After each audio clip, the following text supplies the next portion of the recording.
you know, we are celebrating 25 years of Good Morning Arizona this week. And one favorite restaurant in Phoenix is also celebrating its 25th birthday. Can you believe that? Synergy. Of course, we're talking about Tarbell's.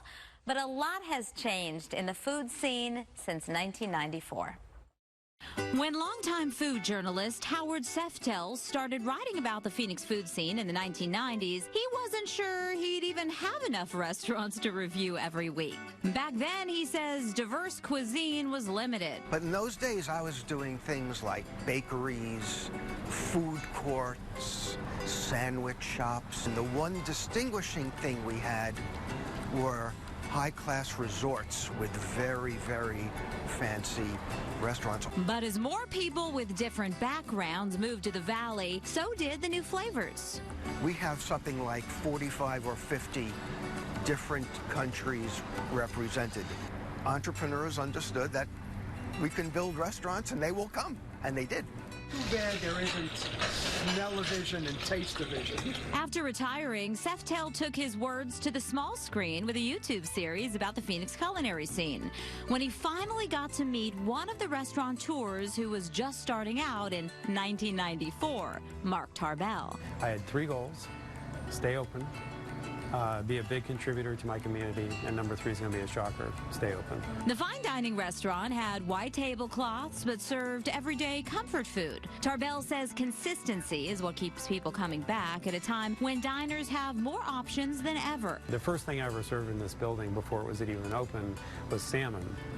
It was this dish that we do today, and I've tried to take it off 3 times with just terrible result. Getting recognized is nothing new for Tarbell. He's added television host to his resume and is one of many so-called celebrity chefs in town, a title that didn't even exist when he was first starting out. But 25 years ago, I never would have thought it would happen ever in my life. He, like dozens of other Valley chefs, has appeared on Food Network shows like Iron Chef and Chopped. You've been chopped.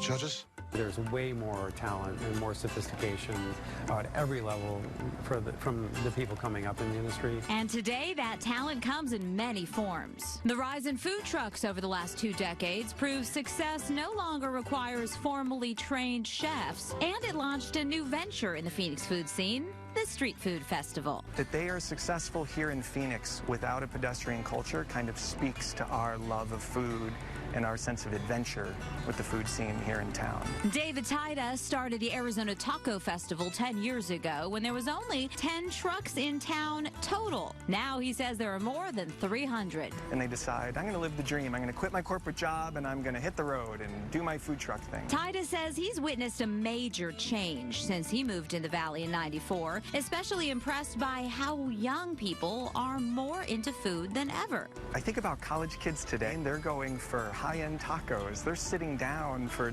meals. We never sat down, like it was just a grab-and-go kind of thing. Back then, there was no Yelp and no Instagram, so no one was snapping a pic of their meal to share with anyone. Now it's how some people make a living. As much as I like to make fun of people taking pictures of their food, it's part of the puzzle that builds our food scene. Social media plays a big role in how we eat and interact with the businesses, and it only helps to spread the word that Phoenix is still an underrated foodie destination. Oh, I think the trend is definitely upward. I don't think there's any holding us back.